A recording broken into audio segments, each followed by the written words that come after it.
ভালোবাসতে বাধা নেই, কিন্তু সেটার লিমিট ক্রস করা যাবে না। যদি লিমিটের বাইরে গিয়ে কাউকে ভালোবাসতে যান, তাহলে হয়তোবা আপনি পাওয়ার চেয়ে ব্যর্থ হবেন বেশি, আর ধোকার খপ্পরেই পড়বেন বেশি।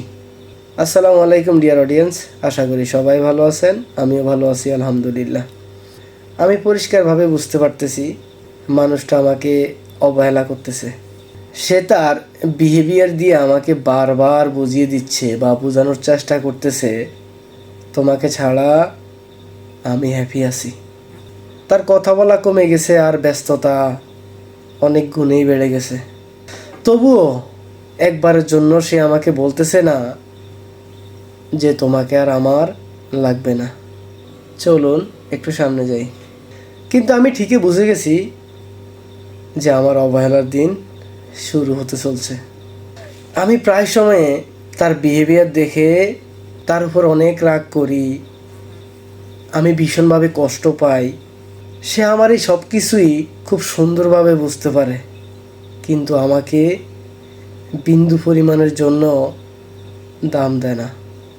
রাগটা আমি নিজেই করি, জেদটা আমি নিজেই করি, অভিমানটাও আমি নিজেই করি। আবার সে আমার রাগ অভিমান না ভাঙালে আমি নিজেই তার কাছে গিয়ে তার খোঁজ নেই। চলুন আর একটু সামনে যাই। আমি তার সাথে রাগ জেদ করে থাকতে পারি না, কিন্তু তার কাছে আমার এই ইমোশনের কোনো মূল্যই নেই। এক প্রকার আমি নিজেই আছি তার কাছে অনেক জোরপূর্বক। আসলে বেশি ভালোবাসলে মানুষ খুব দ্রুতই লাইফ থেকে হারিয়ে যায়। ভালোবাসতে বাধা নেই, কিন্তু সেটার লিমিট ক্রস করা যাবে না। যদি লিমিটের বাইরে গিয়ে কাউকে ভালোবাসতে যান, তাহলে হয়তোবা আপনি পাওয়ার চেয়ে ব্যর্থ হবেন বেশি, আর ধোকার খপ্পরেই পড়বেন বেশি। সবাই ভালো থাকবেন। আল্লাহ হাফেজ।